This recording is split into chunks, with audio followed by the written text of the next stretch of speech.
só pegar uma água aqui para começar. Vamos dar início aqui à nossa livezinha. Joia. Nada de falar de vinho, com um pouquinho de água, não pode esquecer. Estamos informando os seus seguidores que você iniciou um vídeo ao vivo. Maravilha, vamos esperar o pessoal entrar. Enquanto isso, nós vamos abordar um pouquinho aqui. Vou te dar uma arrumadinha na câmera. Fala, Moacir, tudo bem? Oba, dá uma cenazão aqui. Maravilha. Estamos aqui para uma live para tirar algumas dúvidas a respeito do mundo dos vinhos. Algumas dúvidas como escolher vinho no restaurante, na hora de escolher um vinho no mercado. Conseguir entender um pouquinho mais melhor o que cada rótulo fala, o que cada rótulo explica e como fazer uma escolha de um bom vinho seguindo, né, as próprias orientações do rótulo. Então, se caso você tiver alguma dúvida, pode já deixando aí nos comentários. Prepara aí uma tacinha com água, uma taça com vinho, se caso você tiver. Excelente. Mais um convidado aqui, entrou o Bruno, mais um. Isso.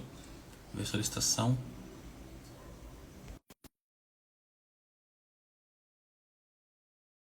Deixa eu ver, peraí. Aqui. Aceitar. Bruno entrou. Tudo jóia, Bruna? Opa. Entrou e saiu. Tá um pouquinho difícil. Assinar, perfeito. É isso aí, senhores. Vamos entrando todo mundo. Fala, Cristiano, tudo bem? Mais um aqui para nossa live de hoje. Vamos falar um pouquinho sobre algumas dúvidas. Se caso você tenha alguma dúvida na hora de escolher um vinho, uma carta de vinhos no restaurante, ou se por alguma aventura no mercado, você olhou aquela monte de prateleira, aquele monte de vinho no supermercado, e aí você fez a pergunta, poxa, e agora? Que vinho que eu levo? Que vinho, qual desse aqui é bom? Será que o Cabernet é melhor do que o Malbec? Será que o chileno é melhor do que o italiano? Então, varia muito uma questão de gosto, né, na verdade. E escolher vinho em prateleira do mercado, de mercado não requer muito conhecimento, não requer um grande conhecimento em si, né?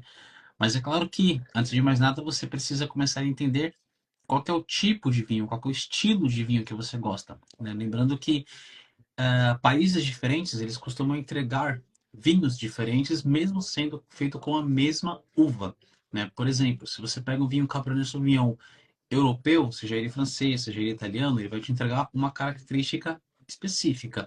Se você pegar a mesma uva, né, o mesmo vinho, não o mesmo vinho, mas um vinho feito também de Cabernet Sauvignon sul-americano, podendo ser chileno, argentino, até mesmo brasileiro, ele já vai te entregar uma outra característica, porque o terreno é completamente diferente, às vezes a idade da vinha influencia bastante, o tipo de vinificação, quanto tempo essa vinha tomou sol, se as uvas foram colhidas durante a noite, ou mais pela madrugada, ou mais nas primeiras horas da manhã, né, onde pega os primeiros raios de sol. E se o vinho tem ou não passagem em madeira, qual tipo, qual estilo de madeira, né? Isso geralmente vem sempre escrito na ficha técnica do produtor. Mas dificilmente, claro, você vai estar ali com o celular, você vai estar com o computador para você descobrir quem produziu o vinho, para você descobrir qual que é o tipo de madeira, qual que foi a uva, né? Enfim, seja um termo um pouco mais técnico que exige um pouco mais de estudo mais aplicado na hora, né? Mas falando de vinho, por exemplo, de mercado, né, entendendo, dependendo também da localização que você se encontra, qual que é o tipo de supermercado que tem aí no seu bairro, geralmente você vai ter alguns estilos de vinhos e alguns vinhos que dificilmente você vai encontrar em outra localidade, né, de São Paulo, do Rio de Janeiro, que seja onde você mora, e aí acaba sendo um pouquinho complicado. Mas o mais interessante é você começar a entender o país que você gosta, né? Poxa, eu prefiro o vinho sul-americano porque ele me entrega mais notas de fruta do que o vinho europeu. Ah, mas eu prefiro o vinho branco da norte da Europa porque ele me entrega uma característica X que o vinho sul-americano já não me entrega tanto, né? E aí vai tendo essas características, é uma coisa muito diferente, né? Não precisa, claro, você ser um expert no mundo dos vinhos, né? Como eu tenho alguns livros ali atrás, eu não li todos ainda, né? Ainda não faltou terminar de ler alguns. Esse aqui, principalmente, que é o Larousse do Vinho, é uma enciclopédia gigantesca que explica desde o processo de vinificação, conta um pouquinho de história, fala um pouco mais a fundo como que as vinícolas trabalham em questão de quando os vinhos são muito caros, como por exemplo o Chateau Petrus, Chateau Lafite Rothschild, que esses grandes vinhos às vezes não são produzidos em grande escala, então não são todas as importadoras que trabalham, né? Inclusive tem alguns vinhos que, quando eles estão perto de saírem para venda, os produtores informam os importadores, né, dos países, falam, por exemplo, ó, para o Brasil a gente está mandando para esse produtor aqui, para esse distribuidor, nós estamos mandando 20 garrafas, para esse outro aqui 15 garrafas, né, para esse outro aqui tantas garrafas, porque a produção é muito pequena. E algumas pessoas até me perguntam por que às vezes os vinhos custam tão caros, como por exemplo, você tem um vinho chamado Chateau Petrus, que ele vem de uma região chamada de Pomerol, e na França, né? E é um vinho que, dependendo da safra, dependendo do vinho em si, ele chega a custar 17 mil reais, 15, 20, 18, né? Um vinho que ele tem um preço muito alto. Mas, poxa, por que que esse vinho ele leva esse preço tão alto, né? O porquê que alguns vinhos ao redor do mundo costumam ter um valor monetário com um custo muito elevado. Né? Claro, quando chega aqui no Brasil, primeiro a gente fala que tem os impostos, né, de importação, de entrada no país, e o transporte e tudo mais, mas esses vinhos eles costumam ter esse valor por conta de todo o processo de produção. Geralmente, as vinhas utilizadas elas são vinhas mais antigas, são vinhas mais centenárias, né?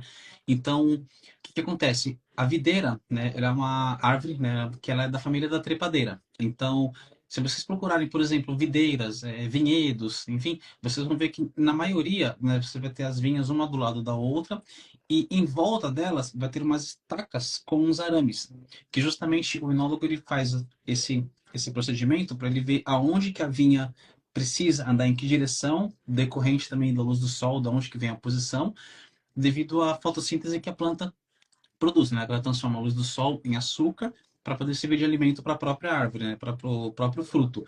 Então, dependendo da localidade, do ângulo, se ela receber muita luz solar, pode produzir muito açúcar. Então, ele tem todo esse cuidado. E a vinha, quanto mais antiga ela for, né, menos bagos ela produz.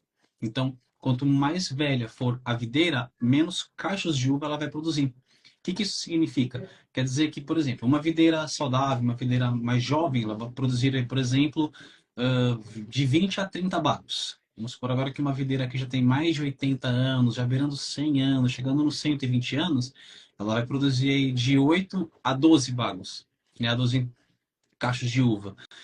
E levando em consideração que quanto mais velha for a vinha, mais profunda serão as suas raízes. Isso significa que a raiz, quanto mais profunda, ela vai atingindo camadas de solo que está a 3, 4, 5, em alguns casos até 6 metros abaixo do subsolo. Então, se ali embaixo do solo tem as camadas de, por exemplo, xisto, algum tipo de pedra, alguma coisa,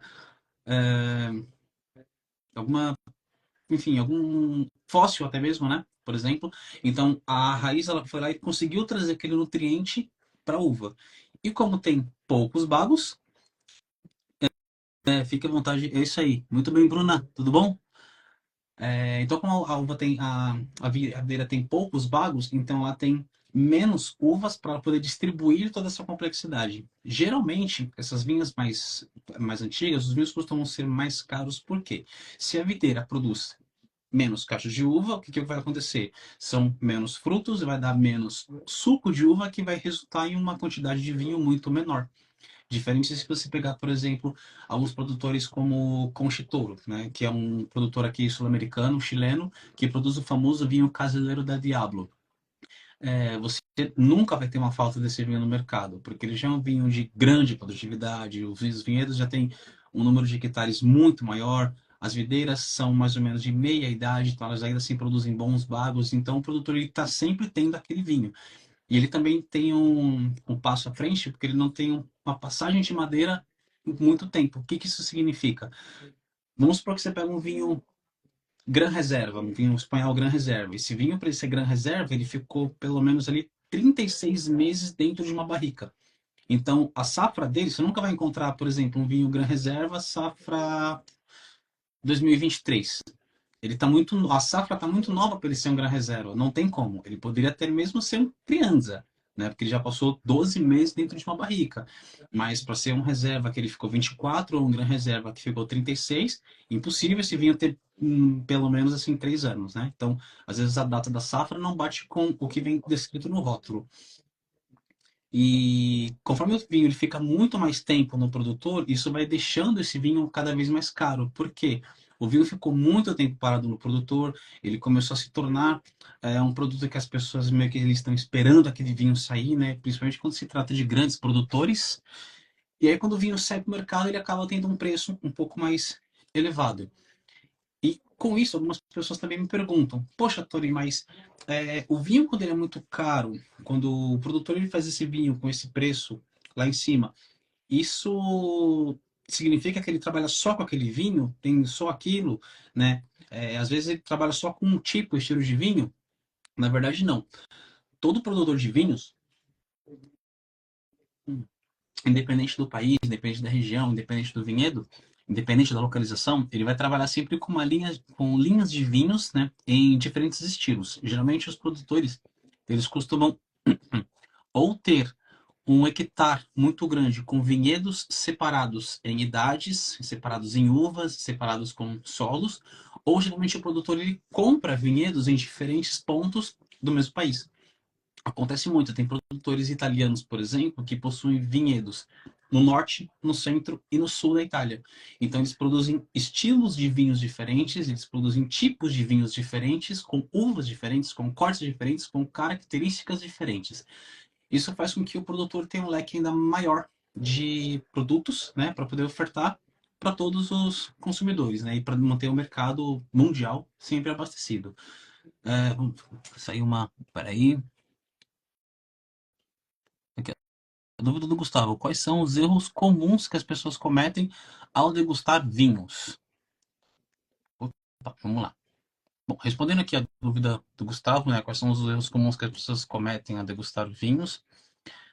Existem alguns fatores que acostumam ser um tanto quanto comum, que é o preparo da mise en place, né, o preparar toda a mesa, né, todo o ambiente para você poder fazer degustação de vinho.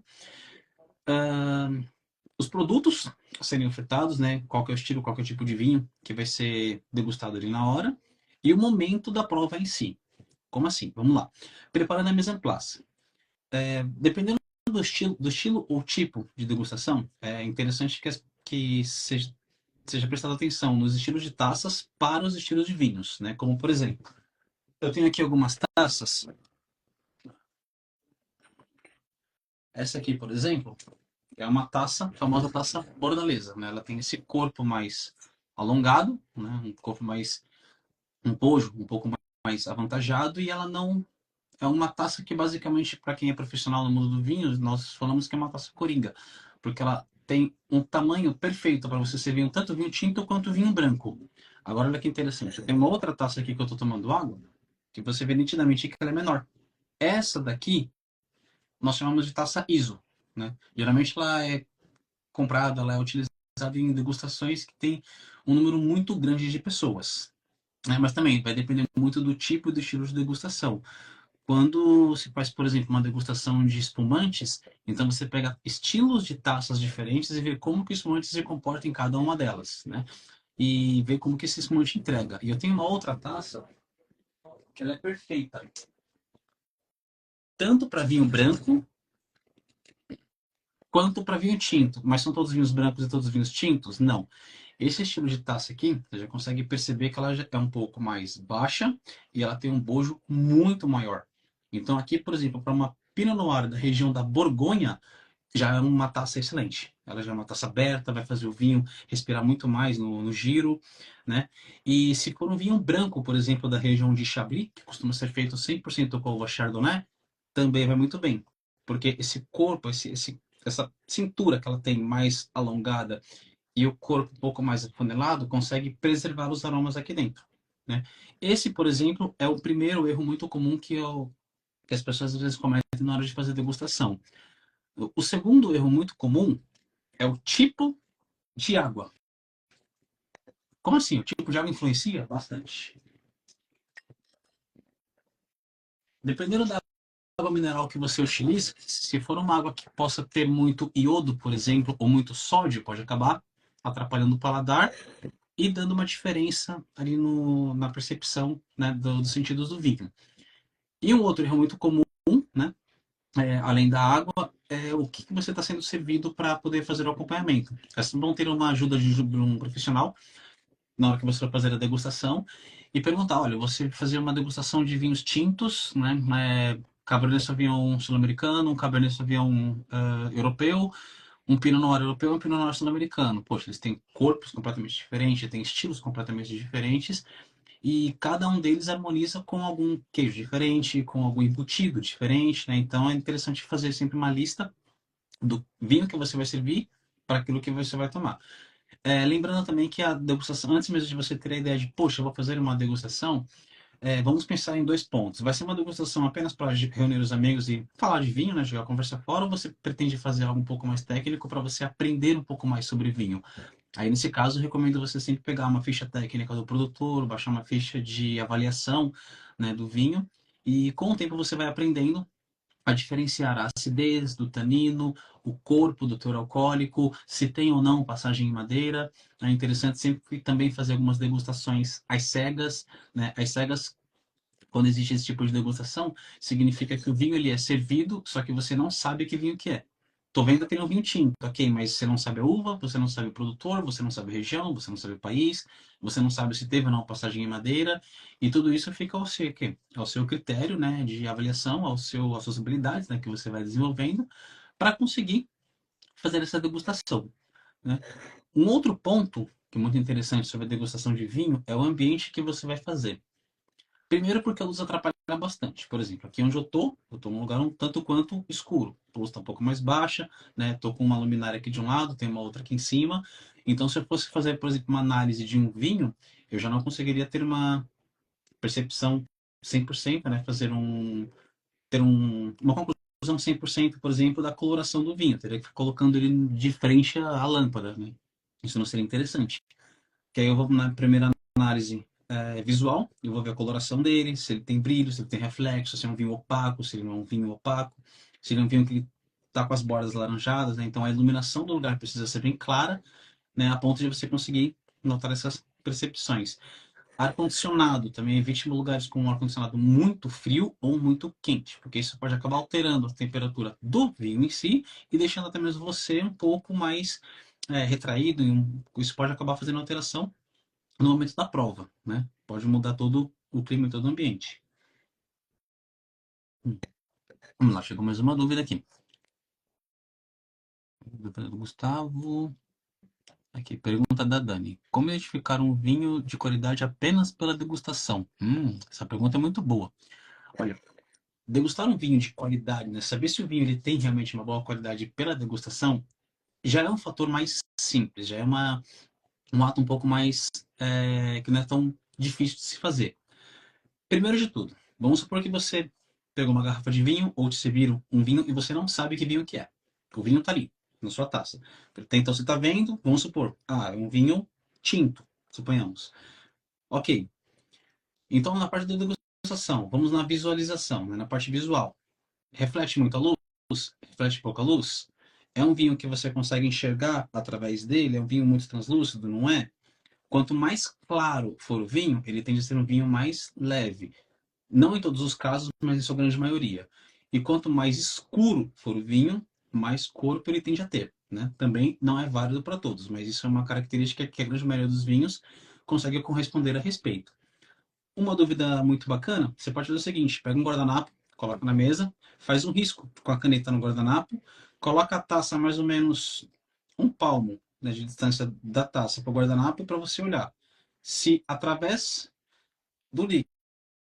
Só um minutinho, né? Imagina que você está aqui e o papel está aqui embaixo. Se através do líquido você consegue enxergar o risco, aí você começa a ter uma ideia se o vinho ele é mais encorpado, se ele é de médio corpo, se ele está indo para um vinho mais leve. Quanto mais você enxergar, mais leve será o vinho. Esse então fica sendo a primeira característica da análise visual. Aroma, colocou no nariz. Tá? Não é errado você, por exemplo, estar com um vinho aqui, na hora que você for fazer a degustação, você literalmente colocar todo o seu nariz dentro da taça. Desde que você não tente beber o líquido pelo nariz, né? Não vai ser legal. Sentiu o aroma? Perfeito. Um vinho de qualidade, uma boa qualidade, ele costuma entregar aromas primários, aromas secundários e aromas terciários. tá? Se eu estiver falando muito difícil, vocês vão mandando dúvida aqui, tá bom? Que eu só vou falando. É, o que são os aromas primários? Os aromas primários, eles vêm da própria uva, né? Geralmente as uvas vermelhas, as uvas tintas, elas tendem a entregar notas de frutas vermelhas. Dependendo da uva, é mais frutas em compota, dependendo da uva, é mais frutas do conde, dependendo da uva, vai ter a sua característica específica de frutas, né? A sua linha de frutas. Existe uma roda chamada roda dos aromas para o mundo do vinho, onde cada uva consegue entregar uma paleta específica de aromas. Fato muito curioso, o Cabernet Sauvignon produz uma enzima chamada piresina, que também é encontrada no pimentão verde. Então, se você sentir um vinho e se você sentir aroma de pimentão verde, tem certeza que é um Cabernet Sauvignon. E geralmente é um Cabernet Sauvignon mais jovem, um vinho mais de entrada. Os aromas secundários, eles geralmente são dados pela fermentação, pelo estilo, né, pelo tipo de fermentação que tem essa uva. Como assim? Existe fermentação espontânea, a fermentação induzida, existe fermentação carbônica, né? E existe em todo esse processo aonde esse vinho está sendo fermentado. Então, como assim? O secundário. Se for uma fermentação controlada, então você vai controlar a temperatura do tanque, você vai controlar o nível de oxigênio e você vai controlar o tempo que a levedura vai levar para consumir o açúcar e transformar em álcool etílico. Isso vai dar uma característica para o vinho. Se a temperatura for descontrolada, se for simplesmente assim ao ar livre, né, vai dar uma outra característica para o vinho, porque a levedura vai trabalhar de uma outra forma, vai ser uma forma um pouco mais livre. E se for uma maceração carbônica, geralmente nos vinhos eles costumam vir escrito maceração carbônica. Isso significa que dentro do tonel, onde está acontecendo a fermentação, é adicionado gás carbônico para fazer a levedura trabalhar com mais velocidade, trabalhar mais feliz. Isso costuma produzir vinhos muito, mas muito frutados em aroma. Mas muito frutados mesmo. Aquele vinho que você consegue abrir e sentir aroma de longe. E os aromas terciários geralmente vêm da passagem em madeira, do tempo de envelhecimento em garrafa, e aí vai dependendo muito dos vinhos. Quanto mais tempo o vinho envelhece, quanto mais tempo o vinho matura, mais aromas ele entrega. Existe uma grande dúvida que também já me perguntaram qual que é a diferença de aroma e buquê.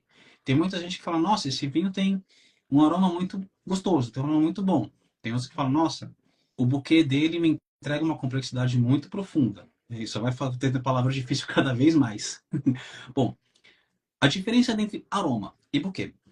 Aroma você vai sentir sempre de uma a três características. Quatro no máximo. É um pouco difícil sentir um pouquinho, mas chega a se sentir.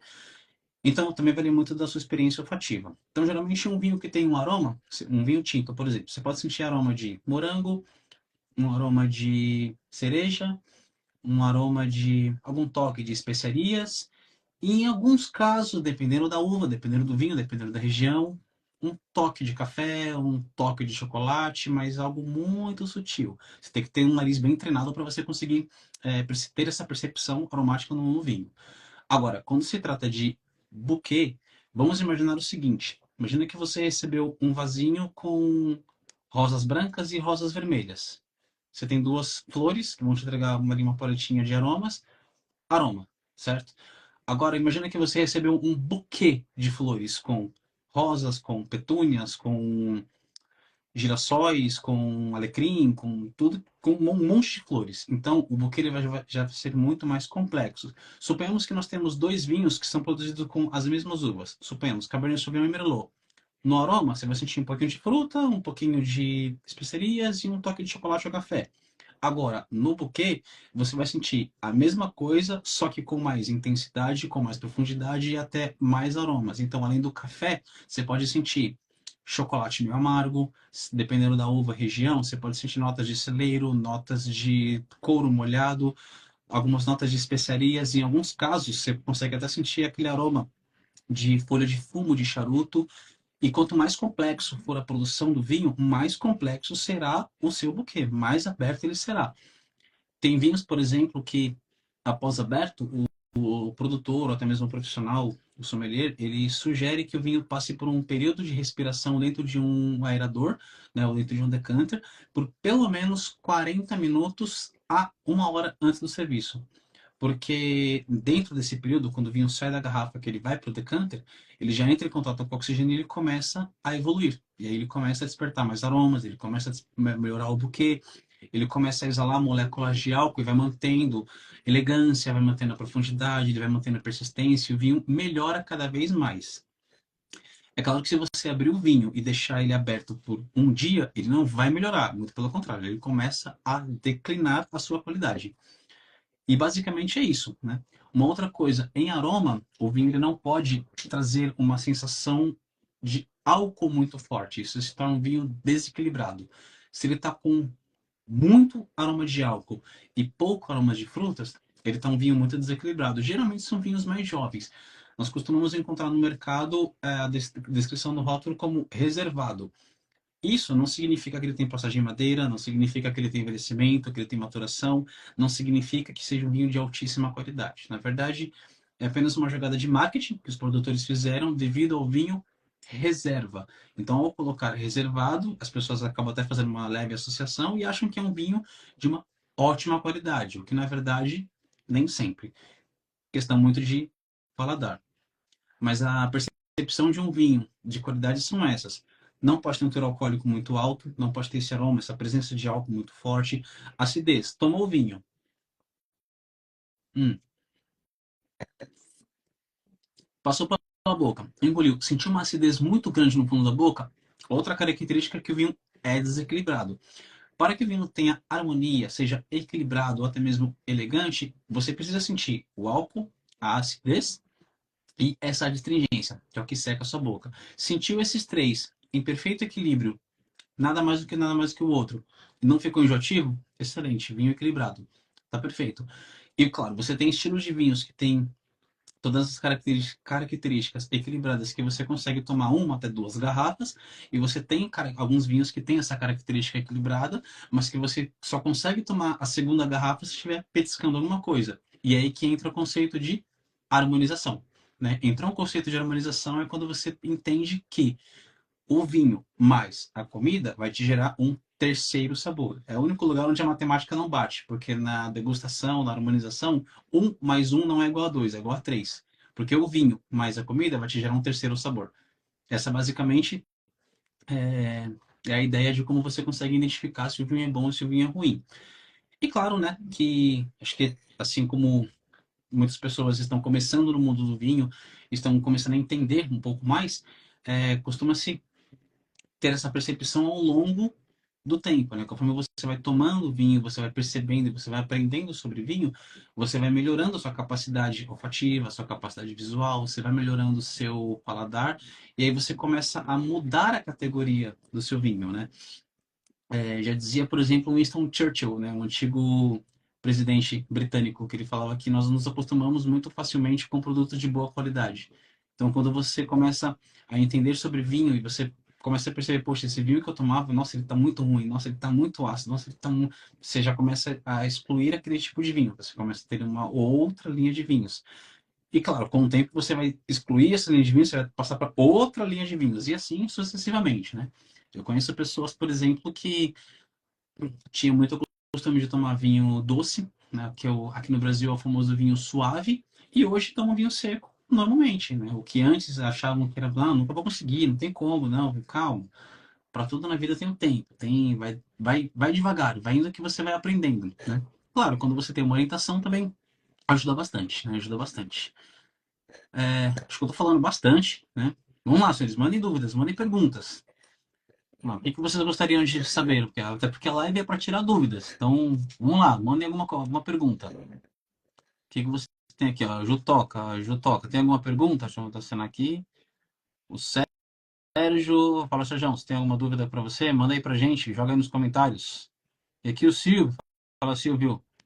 Estou ensinando aqui pra galera, boa. Tá vendo? Maravilha. Entrando a gente aqui, ó. Clarice, vamos lá. Opa, não.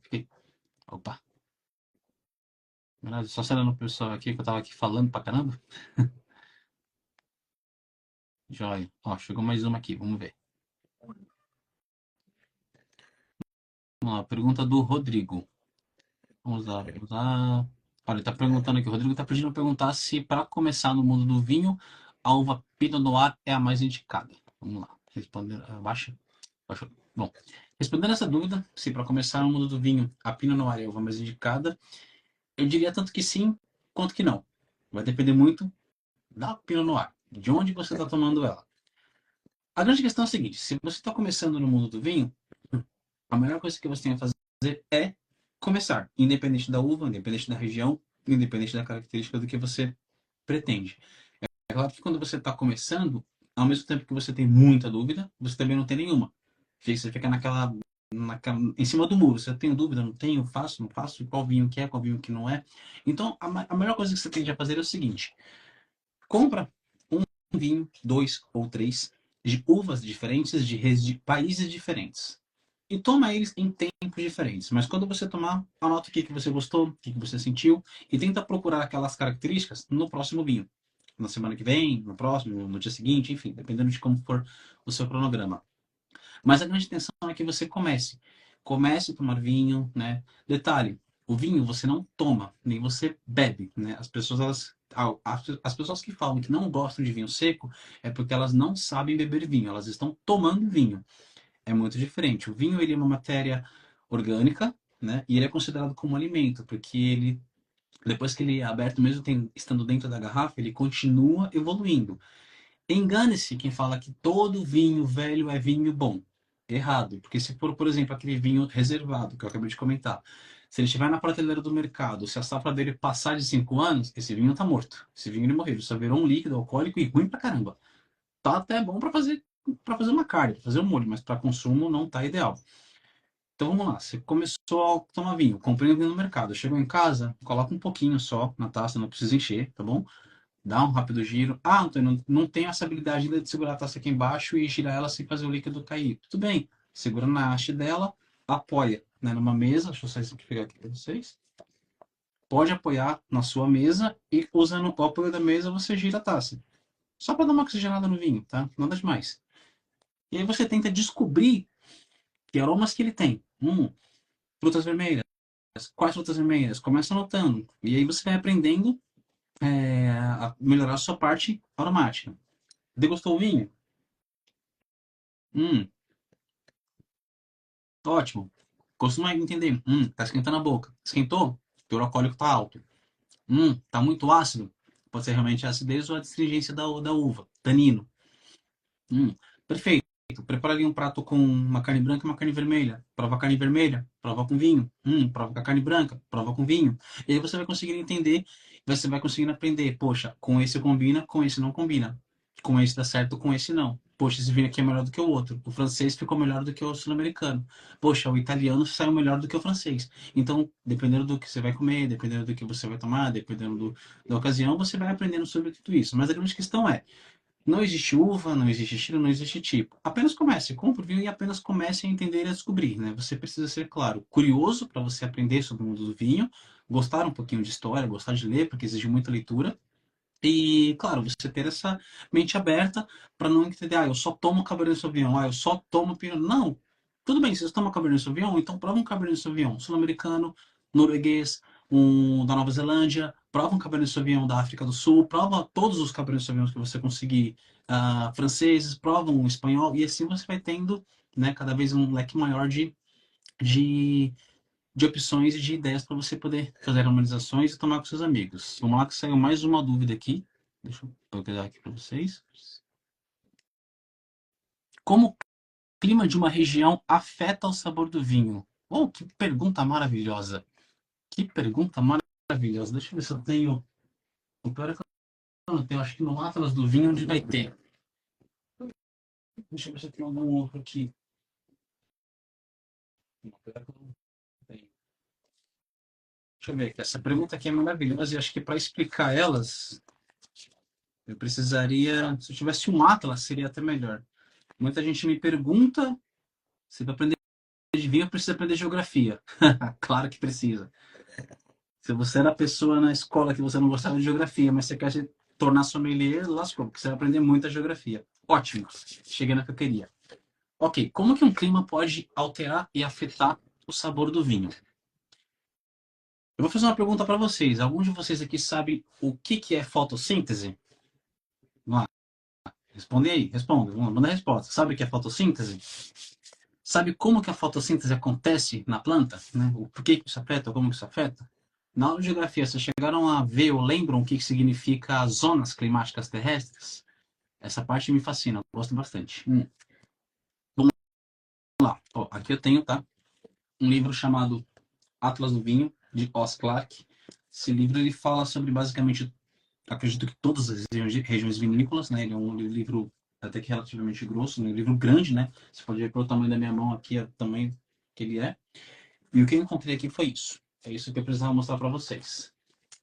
Opa, só um minutinho. Vou tentar fazer uma leve sombra. Bom, aqui vocês conseguem ver as zonas, basicamente o globo terrestre, né? Todo o Atlas, aqui mostrando toda a superfície da Terra. O que que acontece? Vamos imaginar que você tem o globo terrestre, toda a superfície da Terra. Você tem nos topos, né, nas pontas, as zonas polares. Você tem intermediário, você tem uma zona chamada de zona tropical, né, de zona temperada. E no centro você tem uma zona chamada de zona tropical. Devido à inclinação da Terra referente ao Sol, vamos imaginar que aqui é o Sol, a zona central da Terra, que é onde passa ali a linha do Equador, que pega um trecho do norte do Brasil, né? Deixa eu só pegar aqui pelo mapa, e pega um trecho mais ao sul da América do Norte, né? Pegando ali mais ou menos o México, isso aí. Nesse quadrante, nós temos a zona tropical, que é onde ela recebe mais luz solar, é onde costuma ser mais quente, por isso, né, o nome desse trópico, dessa zona climática, zona tropical. E se tem muita luz solar, o que que acontece? A planta produz mais fotossíntese. Produzindo fotossíntese, a planta geralmente, consequentemente, vai produzir mais açúcar. Então costuma deixar os vinhos mais leves, mais frutados, mais alcoólicos. Então eles vão entregar uma característica X. Quando nós passamos para as zonas temperadas, que aí já se pode comprar, entender como sendo toda a parte da Europa, hum, a parte mais centro e norte da América do Norte, né, já pegando também um pouco da Rússia, um pouco da Ásia ali em cima, e na parte de baixo, onde você já pega Argentina, pega uma boa parte do Chile, quase toda a parte sul da África do Sul e a Austrália. Nessas zonas, a luz solar ela já é um pouco mais equilibrada. Então, os verões não são tão quentes e os invernos também não são tão frios. Tem chuva moderada e a temperatura é sempre um pouco mais amena, diferente na zona tropical, que quando é calor é muito quente e quando é frio não costuma ser tão frio. E é basicamente o que a vinha precisa. Os vinhedos, as vinhas, né, no caso, elas gostam de um clima não muito quente, nem muito frio, nem com muita chuva, nem com pouca chuva. Tem que ter sempre um clima mais equilibrado. E nessas duas zonas, como tem uma incidência de luz solar de médio para baixo, a uva, as plantas, elas tendem a produzir uma fotossíntese de uma maneira um pouco mais leve. O que que isso significa? Quer dizer que ela vai produzir pouco açúcar dentro da uva. Então quer dizer que geralmente os vinhos europeus, assim como esses vinhos da região sul, eles tendem a ter um teor alcoólico mais equilibrado, tendem a ter um corpo mais equilibrado e não são vinhos tão presentes. Já nas zonas polares, já se torna um pouco mais difícil de se ter vinhos, né? Não significa que não tenha. Mas por ser muito frio, ali a vinha já não consegue se comportar e não consegue sobreviver, porque ela precisa assim também de um pouco de calor, precisa de um pouco de chuva, e isso acaba dificultando um pouco da vida útil dela. Então ela pode acabar não produzindo uvas de boa qualidade para se fazer bons vinhos. E o clima ele influencia bastante, porque dependendo também do solo, existem algumas regiões que tem muita pedra no solo, né? Logo no solo que a gente pisa, né? No chão que a gente pisa. Então, dependendo da quantidade de luz solar que recebe naquela região, a luz ela bate no solo, ela reflete nas pedras e vai para a vinha, fazendo a vinha receber um calor tanto de cima para baixo quanto de baixo para cima. Isso vai fazer com que ela produza uma fotossíntese mais equilibrada e que ela tenha uma vida um pouco mais em abundância. Então, ela tende a produzir vinhos com mais exatidão. Falando também de clima, dependendo de como que está a posição dos vinhedos em relação à posição do sol, ela pode receber mais ou menos luz solar. Geralmente, os vinhedos eles são a favor, né? Se o Sol ele nasce aqui e ele se põe para cá e o vinho dele está aqui, ela recebe luz solar então basicamente o dia inteiro. Se é o contrário, ela recebe luz solar somente em um período X do dia. Se ela está em uma encosta, ela também vai receber, né? Por exemplo, em uma encosta, ela vai receber luz solar enquanto foram os primeiros raios da manhã, porque quando já chegar meio-dia, ela já vai começar a parar de receber luz do sol. Então, tudo isso influencia na hora da produção do vinho. Aí fica a dúvida. Poxa, Tony, mas quando eu for olhar o vinho na prateleira do mercado, eu vou ter que lembrar de tudo isso? Não, não é necessário, não vai ter necessidade, até porque é muita informação para você conseguir processar no momento que você está só ali, né, comprando vinho no dia a dia do mercado. O interessante é sempre você saber que o vinho europeu ele sempre vai entregar um corpo mais presente, dependendo do vinho, até uma acidez mais gastronômica do que o vinho sul-americano. E vinhos sul-americanos, eu vou falar a dica para vocês, tá bom? Não é só de Malbec que se vive o vinho, tá? O vinho, existem outras 5.000 uvas no mundo, mas nós aqui brasileiros costumamos tomar somente a uva Malbec porque é a mais plantada na Argentina e que, como tem uma comercialização melhor, né, para o Brasil, a taxa acaba sendo um pouco mais baixa e o vinho acaba sendo mais acessível. Mas nem só de Malbec se faz o vinho. Então, seguindo nessa linha, o clima ele influencia sim. Até mesmo alguns produtores, eles acreditam que colher as uvas na madrugada, você já atingiu a maturação máxima da uva e como ela não está mais recebendo luz do sol, não vai mais receber luz do sol, ela chegou no seu ponto máximo de maturação. Alguns produtores acham melhor fazer a colheita logo nos primeiros raios de luz da manhã, né? Assim quando o sol está nascendo é quando eles começam a fazer as colheitas. Porque para eles a vinha já está recebendo um pouquinho de luz do sol e está completando aquele ciclo que faltava, né? Enfim. Mas você vai depender muito de produtor para produtor. Mas o clima costuma influenciar? Sim. Se o país, por exemplo, se o vinho que você está tomando, ele vem de uma região litorânea, ou se ele vem mais para dentro do continente, mais para dentro do país, ele também te entrega características diferentes. Às vezes no mesmo país. O Chile, por exemplo, se você pega um vinho branco, né? O Chile, como ele é um filete de terra, se você pegar um vinho branco que ele está mais na região litorânea, você vai acostumar a ter um vinho branco mais fresco, um vinho branco mais frutado, um vinho branco até com uma salinidade um pouquinho mais presente em paladar, e dependendo do caso, até um vinho com um teor alcoólico um pouco mais alto, por conta da região litorânea. Se você pegar um vinho branco já mais para dentro do continente, você já vai ter um vinho mais estruturado, não tão ácido, porém com um frescor mais interessante, e o vinho que pode até te entregar uma mineralidade melhor por conta do derretimento natural da Cordilheira dos Andes. Né? Isso ajuda e favorece muito os vinhos no Chile. Né? Muito mesmo. Eu espero ter esclarecido essa dúvida sobre o clima do vinho, aliás, sobre o clima, né, das regiões e como que isso influencia no mundo do vinho. E se vocês tiverem mais perguntas, vão mandando, por favor, vão mandando. Eu tô aqui dando uma olhada aqui para ver se eu acho a foto que eu havia comentado para vocês, as castas, os vinhos. Hum. Vocês já sentiram alguma dificuldade de escolher um vinho na prateleira do mercado? Já viu alguma coisa no rótulo que deixou você pensando se esse vinho é bom, se isso significa envelhecimento ou não? Se o vinho vai te trazer uma boa sensação ou não vai? Vocês gostariam que eu falasse sobre algum país específico de produção de vinhos? Ou algum vinho específico? Se você tem algum vinho na sua casa e você gostaria de apresentar e colocar o nome aqui? Se você tiver, pode colocar, pode trazer. Eu não preciso achar agora onde que está essa página. Hum, aqui.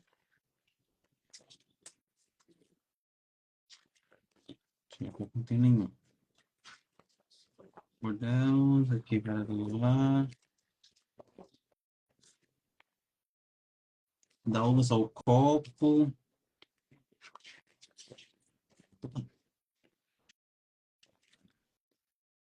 Vinho madeira. Hum, hum. Aqui eu achei uma foto interessante que eu posso compartilhar com vocês. Esse mesmo livro que eu havia comentado, aqui do Atlas do Vinho, ele me traz uma foto aqui, mostrando como que é o ciclo da vinha. Não, aliás, não o ciclo, mas de como que a raiz ela vai tão profundamente no solo para levar nutrientes para a uva. Né? Então, quanto mais bagos a uva produz, você pode ter certeza que a vinha aqui ela ainda não está, né, lá tão profundamente quando ela deveria estar. Mas quanto mais velha for a videira, menos bagos ela vai produzir, então mais profunda serão as raízes. Podendo pegar camadas muito, solo muito profunda. Nossa, acabou de chegar mais uma dúvida. Gustavo, clima. Ué, cadê? Ué, sumiu. Classificação de qualidade apenas pela degustação, tá usando mais comuns. Aí apareceu aqui, mas não veio, não atualizou. Vamos lá, manda de novo, manda de novo. Aqui mandando assinando pro Paulo, a Jack acabou de entrar. Obrigado, a Ana Soares também que acabou de entrar aqui na nossa live, maravilha. Sério, dúvidas de vinho, dúvidas, por favor, mandem aqui pra gente. Se quiserem compartilhar. Opa, se algum de vocês tiver um vinho aí em casa. Aqui, chegou mais uma. Estou começando nos vinhos. Como escolher na prateleira sem errar no sabor. Gosto dos doces e suaves. Olha, maravilha, doces e suaves. Vamos então a entender sobre vinhos doces e vinhos suaves. Existe uma grande diferença entre eles. Primeiramente é que o vinho suave ele é doce, claro, né? Mas o vinho doce ele não é suave. Existem vinhos diferentes. Existem. Eu tinha um canetão aqui que seria ótimo para a gente poder explicar. Mas depois eu faço. Existe uma diferença muito grande de vinho doce para o vinho suave. Então vamos lá. Aqui no Brasil é muito comum nos encontrarmos em prateleiras do mercado. Peraí. O vinho que vem a nomenclatura escrito suave no rótulo, né? S-U-A-V-E. O que isso significa? Significa que ele é vinho doce. Mas também nós encontramos na prateleira do mercado o vinho do Porto. Inclusive eu tenho uma garrafinha aqui, ó. Que eu uso ela para acender vela, para eu poder ler à noite. Aqui, ó. Se você está vendo aqui, opa, calma aí. Aqui, Messias. Você tá vendo aqui que ele tá escrito vinho, caramba, vinho do Porto? Embaixo, Tawny. Esse vinho do Porto, ele também é um vinho doce, mas ao contrário do vinho suave, ele é um vinho doce, mas muito diferente. Como assim? O vinho suave, geralmente, ele é chamado de vinho de prensa, né? O produtor, ele faz o vinho, então, vamos supor que de todo o tonel, né, de toda a parte que ele está produzindo o vinho, os primeiros, suponhamos, 10 mil litros, vai fazer aquele vinho que vai ter 36 meses de passagem de madeira, que é o primeiro, os primeiros litros, né? Vai produzir aqueles vinhos de altíssima qualidade. Na sequência, ele vai ter aquele vinho intermediário, que é o vinho que ele vai ter de 6 a 12 meses de passagem em madeira, o vinho que vai estar custando ali por volta de 300 a 400 reais. Logo na sequência, já acabando os litros do tonel de fermentação, já serão aqueles vinhos de entrada. Então, o vinho já está com uma acidez um pouco mais alta, ele já vai estar com um teor alcoólico um pouco mais alto. Então, vai ser aquele vinho de entrada que a gente vai pagar ali de 50, 30, 70 reais no mercado, né? Dependendo muito do vinho. E aí, quando termina, né, de acabar tudo, o que acontece? Na fermentação, ela produz gás carbônico. Então, toda a casca, o mosto da uva, ela sobe, ela fica na parte de cima do tonel. Então, você imagina que você tem um quadrado aqui grandão, né? Aqui em cima você tem todas as uvas. Conforme ele abre a torneirinha aqui para tirar o vinho, isso aqui vai descendo, até chegar na parte de baixo. Então, não sai mais vinho. E por que é chamado de vinho de prensa? Porque vai descer uma prensa hidráulica, vai amassar tudo aquilo e vai literalmente torcer aquele resto de vinho que estava ali dentro. Mas como ela prensou, então quebrou bagaço, quebrou é, caroço, aquilo levou óleo essencial, levou um tanino elevadíssimo no vinho, então ele saiu um vinho ácido que só. E o que o produtor faz? Ele costuma adicionar açúcar nesse vinho, ou xarope de goma, ou xarope de açúcar, dependendo da produção, do nível de doçura que ele quer.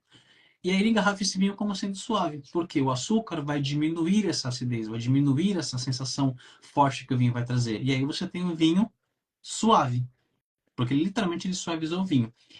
Essa técnica, os produtores chamam de chaptalização. Então ele é um vinho chaptalizado, ele é um vinho que ele teve uma adição de açúcar. Diferente do vinho do Porto, diferente do vinho de sobremesa, diferente do vinho Sauternes. Então vamos lá, esse vinho suave, ele tem esse processo de produção. Ele pode até ser produzido por uma boa vinícola, mas ele é um vinho, é um vinho resultado do final do processo. Ele já é tipo literalmente um subproduto daquele produtor, que a gente chama de vinho de giro.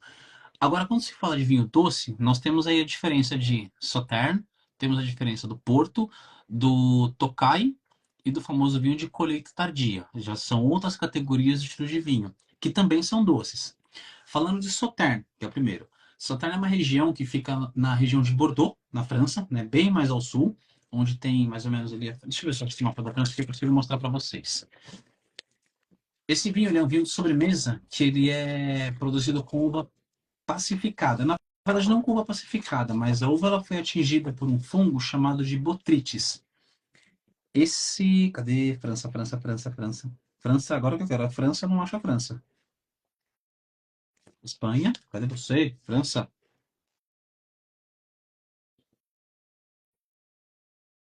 Gente, só porque eu tô querendo procurar a França, bom, vou olhando aqui.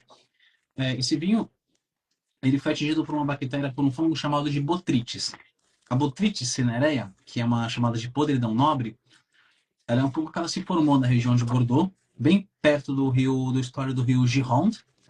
E ali tem um clima muito perfeito, porque durante o dia ela é quente, né, por causa da luz do sol, e durante a noite tem umidade por conta do rio. É tudo que um fungo precisa: umidade e calor. Umidade não, né? Ela não precisa de humildade. Não é um rio muito humilde. Aqui, França, cheguei. Aqui, pegando no mapa da França, deixa eu usar ele aqui para tampar um pouquinho. Opa, fica bem contra a luz, não dá para ver. Tá. Então, se pegarmos aqui no mapa da França, a região de Bordeaux é essa que está em roxo. Bem aqui. É de onde vem esse vinho, chamado de Sauternes. E aí, o que acontece? Esse fungo, ele cria como se fosse uma película, uma fumacinha branca na uva, e ela começa a fazer furos da casca em direção ao caroço. Só que nesse furo, nesse caminho que ela fez, a uva automaticamente perde líquido. É como se você pegar uma esponja e apertar, vai sair todo o líquido extra que tem dentro dela. Ela perdendo líquido, o que, que vai acontecer? Ela perdeu o líquido, mas o açúcar se manteve. Então, na hora que você for produzir o vinho, quando o produtor foi produzir o vinho, ele saiu um vinho com teor alcoólico mais baixo, mas com uma doçura muito presente em paladar. Mas não é um doce que é aquele doce de adição de açúcar, é aquele doce realmente da própria uva, que é a da famosa frutose, que é o açúcar que tem em todas as frutas, em todos os alimentos.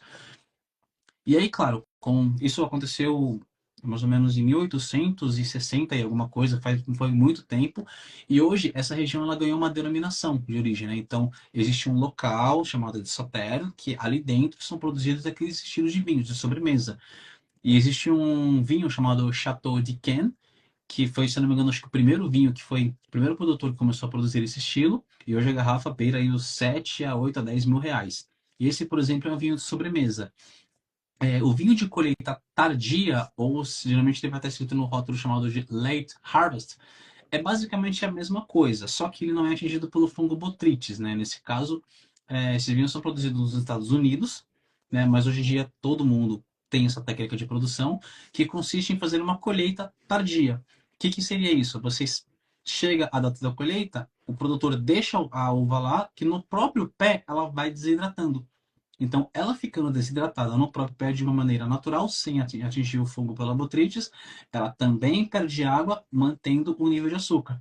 E aí você produz um vinho de sobremesa tão doce quanto, mas não é aquele doce de adição de açúcar, não é aquele doce enjoativo, muito pelo contrário. É aquele doce que é muito saboroso. É muito saboroso mesmo. Existe um outro vinho doce chamado de Tokai, escreve T-O-K-A-J, J mudo, que é produzido na região da Hungria, principalmente com uma uva chamada Furmint. Esse vinho ele já tem um doçor diferente, já tem uma produtividade diferente. As uvas também ficam pacificadas, elas também são uvas passas, só que elas são guardadas dentro de uns tonéis de madeira, dentro de uns barris de madeiras, que lá eles chamam de plutônios. Quando você pegar, por exemplo, se você ver um vinho escrito Tokai, você vai ver embaixo quatro plutônios, quatro, cinco, seis, se não me engano, acho que até oito plutônios, ou se não me engano, são até seis. Quanto maior o número de plutônios, mais doce será o vinho. Porque eles vão pegar as uvas que estão dentro daqueles tonéis para fazer a produção do vinho. Que é uvas que já foram colhidas, que já estão pacificadas ali já faz um tempo, para se produzir esse vinho. E claro, como esse processo ele demanda uma tecnologia um pouco mais refinada, como demanda uma certa atenção do enólogo e como a produção de uvas não detende fazer uma produção muito grande de uvas, então você encontra esses rótulos no mercado, até mesmo num produtor, no fornecedor, numa loja de vinhos, os vinhos beirando a praticamente R$ 1.000, porque eles demoram muito tempo para ficarem prontos, mas são vinhos que quando saem eles acabam, né, quem consome bastante acaba comprando quase que todas as garrafas. E aí vem o vinho do Porto, que é o famoso, que foi esse que eu mostrei aqui para vocês. O vinho do Porto ele já tem uma produção completamente diferente. Né? Ele é o vinho doce, no caso, o vinho de sobremesa mais famoso que tem. Né? E ele tem sempre nas versões Tawny ou na versão Ruby. A diferença é que a versão Ruby ela vai te entregar em aroma mais notas de frutas. A versão Tawny ela vai te entregar mais notas amadeiradas. Né? Então, um tem uma passagem maior em madeira e o outro tem um tempo de descanso maior em garrafa. São completamente diferentes. Como que se produz o vinho do Porto? Seguinte, tá lá o suco da uva, né, sendo fermentado, a levedura tá ali, feliz da vida comendo açúcar, comendo a frutose e produzindo álcool etílico e gás carbônico. Ela tá ali na produção, ela tá que tá todo vapor. Aí chega o indivíduo e despeja o quê? Aguardente vínica. Porque algumas pessoas falam, é cachaça de vinho. Não, é aguardente vínica, porque se for cachaça é feita com cana de açúcar. Jogou essa aguardente vínica, o que acontece com a levedura? Ela morre, literalmente ela se parte, ela sofre o que é chamado na ciência de autólise, né? A autólise ela se autoparte e ela para de produzir, ela só literalmente ela fica ali fazendo nada, acabou. Então quando o produtor coloca a aguardente vínica no vinho, ele interrompe o processo de fermentação. Então, geralmente, o vinho do Porto ele tem um teor alcoólico mais alto, por conta da aguardente vínica, e um teor de açúcar mais alto, porque a levedura morreu antes de produzir, antes dela consumir todo o açúcar para virar vinho. E aí nasce o vinho do Porto. Mas por que exatamente que ele se chama vinho do Porto? Alguém aí sabe me dizer? Algum lado, dá uma assinada da pessoa que acabou de entrar aqui, a Tami, obrigado. E tem o Vinho Amor 5 entrou. Vinho Amor 5. Excelente, senhores. Mandem dúvidas, amigos, mandem dúvidas. Alguns de vocês aqui sabem a história mais ou menos do vinho do Porto? Por que ele se chama de vinho do Porto? Se souberem, manda aqui nos comentários, mandem aí que daqui a pouco eu respondo. Tem mais dois, peraí, vamos lá. Oba. Excelente. Bom, o vinho do Porto, literalmente, senhores, ele tem esse nome porque ele era produzido em toda a extensão do Rio Douro, em Portugal, né? Ele começa ali dentro da Espanha. Quem já tomou vinho de uma região chamada Ribera del Duero é o mesmo rio, que ele vem da Espanha, ele corta, ele entra em Portugal para desaguar no oceano, e no final dele tem um porto. Então, em toda a extensão do Rio Douro, era produzido esse vinho, por toda a extensão dele. E aí, para onde esse vinho ele era exportado? Para a Europa. Só que para onde ele parava? No porto. Então, do porto, ele eh, terminava a produção dele, terminava a parte da exportação, e ele ia para a Europa, né, para os outros países. E ele começou a ser chamado de vinho do Porto literalmente porque existe uma lenda de que um navio carregado de vinho do Porto, ele foi para a Europa, só que aconteceu alguma coisa que o navio voltou com a mesma quantidade de uvas, com a mesma quantidade de vinhos que estavam na ida. E aí, esse navio ele ficou lá atacado por um período, né? Ficou lá por um tempo, e dentro do barril, ele começou a formar uma flor, né? Porque fica mesmo dentro do barril, você tem um espaço do final do líquido para madeira do barril, fica um espaço de oxigenação. E como ele tinha ainda um pouco de oxigênio, e tinha ainda um pouco de açúcar, então ele começou uma leve fermentação e aquilo começou a criar uma flor ali dentro, né, dentro do barril. Até que se você for pesquisar imagens de vinho do Porto, a grande maioria vai te dar essa imagem de um barril, aí o líquido aqui em cima uma florzinha. E como o vinho ele era muito comercializado na região do Porto, ele acabou se tornando o nome de vinho do Porto. E aí por isso que ele veio esse nome de vinho do Porto. Mas o vinho ele não é produzido no Porto da região do Douro. Ele é feito sim dentro de toda a extensão do Rio Douro. E essa região, quanto mais que você tem a parte litorânea, você tem a parte central e você tem a parte que já faz fronteira com a Espanha. Quanto mais interna for o produtor, melhor é a qualidade do vinho. Porque as uvas elas já recebem pouca luz do sol, já tem todo aquele esquema do clima, e aí consegue fazer a produção de uvas muito mais eficiente e melhor. E aí sempre sai um vinho do Porto mais bacana. E aí a versão Ruby, ela passa um tempo menor em barril e um tempo maior em garrafa, enquanto a versão Tawny passa um tempo maior em barril e um tempo menor em garrafa. Por isso que o Rubi sempre vai te entregar mais frutas e o Tawny vai te entregar mais notas amadeiradas. Mas essa é a grande diferença. Então, o vinho suave, ele tem uma adição de açúcar. Já o vinho doce, que é o vinho de sobremesa, ele também tem açúcar, mas ele é composto por açúcar da frutose, que é o próprio açúcar da própria uva. No caso de todas as frutas que contém, né? É o açúcar literalmente da própria uva. Vamos lá, senhoras e senhores. Aqui eu estou falando um pouquinho sobre as regiões.